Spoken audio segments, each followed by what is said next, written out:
19শে June উপনির্বাচন, হাতে সময় খুবই কম। বিরোধীরা এখনো প্রার্থী ঘোষণা করতে পারেনি, তাই সময় নষ্ট না করে তড়িঘড়ি ভোট প্রচারে বেরিয়ে পড়লেন নদিয়ার কালীগঞ্জ বিধানসভার উপনির্বাচনে তৃণমূল প্রার্থী আলিফা আহমেদ। গতকালই ওই বিধানসভার উপনির্বাচনের প্রার্থী ঘোষণা করে তৃণমূল কংগ্রেস।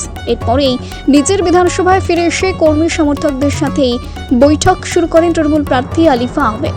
বুধবার সকাল থেকে দলীয় কর্মীদের সাথে নিয়ে রাজনীতির জনকৌশলে ব্যস্ত ছিলেন মহিলা তৃণমূল প্রার্থী। সন্ধে গড়াতেই বিভিন্ন বাজার সহ বাড়িতে বাড়িতে ভোট প্রচারে বেরিয়ে পড়েন তিনি। উল্লেখ্য, দুবারের বিধানসভার সদ্য নাসিরউদ্দিন আহমেদ সদ্য প্রয়াত হয়েছে। এরপরেই ওই বিধানসভার উপনির্বাচনের সিদ্ধান্ত নেয় নির্বাচন কমিশন। সেই অনুযায়ী তৃণমূলের তরফ থেকে প্রয়াত নাসিরউদ্দিন আহমেদের কন্যা আলিফা আহমেদের নাম ঘোষণা করা হয়। তবে গত বিধানসভা নির্বাচনে প্রায় 47,000 ভোটে লিড দেয় বাবা নাসিরউদ্দিন আহমেদ। তবে এবার উপনির্বাচনে আরও বেশি ব্যবধানে দলকে উপহার দেওয়ার লক্ষ্য রেখেছে তৃণমূল প্রার্থী আলিফা আহমেদ। প্রযুক্তি সেক্টরে আপনি উচ্চপদে চাকরি করতেন, সেই চাকরি ছেড়ে এখন আপনি রাজনীতিতে আসলেন, অর্থাৎ বাবার যে উন্নয়ন সেটাকে তুলে ধরার জন্য কীভাবে দেখছেন বিষয়টা? আমি এতদিন একটা তথ্য প্রযুক্তি সেন্টারের সাথে যুক্ত ছিলাম, কিন্তু আমি রাজনৈতিক পরিবারের মেয়ে। খুব ছোট থেকেই দেখছি, যবে থেকে আমার জ্ঞান হয়েছে, বাবাকে তৃণমূল কংগ্রেসের হয়ে কাজ করতে এবং কালীগঞ্জের মানুষের পাশে থেকে তাদের জন্য কাজ করতে।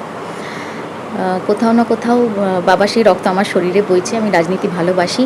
আমিও কালীগঞ্জের মানুষের জন্য কাজ করেছি। 2011 সাল থেকে রাজনীতির সাথে যুক্ত। 2018 সালে আমি জেলা পরিষদের মেম্বারও ছিলাম। তো আমার রাজনীতির অভিজ্ঞতা আছে। ভালো লাগছে এই ফিল্ডে আসতে পেরে, এবং আমি খুব এইটা নিয়ে ভাবছি আর কি, যে বাবার কিছু অসম্পূর্ণ কাজ আছে, দিদি একটা সুযোগ করে দিয়েছেন সেই কাজগুলো যাতে আমি কালীগঞ্জের মানুষের জন্য সমাপ্ত করতে পারি। কিন্তু আর একটা প্রশ্ন, সেটা হচ্ছে আপনাকে তো প্রার্থী করার যে আপনার বিধানসভা এলাকায় কি কোনো অসন্তোষ তৈরি হচ্ছে এখন? যদি থাকে তাহলে সেটা আপনি কীভাবে দেখছেন?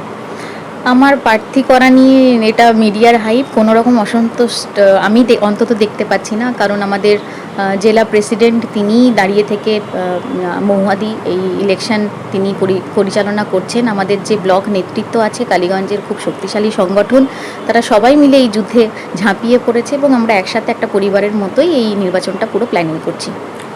দলের জেতা সিটে নির্বাচনের লড়াই করছেন, তাও আবার জয়ের ব্যাপারে কতটা আত্মবিশ্বাসী আপনি? আর এই মুহূর্তে যে বিষয়টি একটা সময় ছিল যে গোষ্ঠীদ্বন্দ্ব, সেখান থেকে কতটা উতরাতে পারবেন? দেখুন, একটা বড় পরিবার যখন হয় কখনো কখনো মনোমালিন্য থাকে, কিন্তু এই মুহূর্তে দাঁড়িয়ে আমরা তৃণমূল কংগ্রেস যারাই করি কালীগঞ্জে সবাই একটা বৃহত্তর পরিবার, এবং এটা ভেবে আমি খুব আনন্দিত।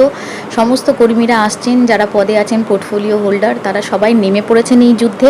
আমাদের একটাই লক্ষ্য, গতবারের যে মার্জিন ছিল সেটাকে ছাপিয়ে গিয়ে একটা ব্যাপক লিড নিয়ে জেতা এই সিটটা থেকে। আমি আশাবাদী, যেহেতু আমরা সবাই একসাথে মিলে নেমেছি, আমরা এই যুদ্ধে সফল হব এবং বিশাল একটা মার্জিনে আমরা জয়ী হব। Bureau report, Jazba 24 Bangla.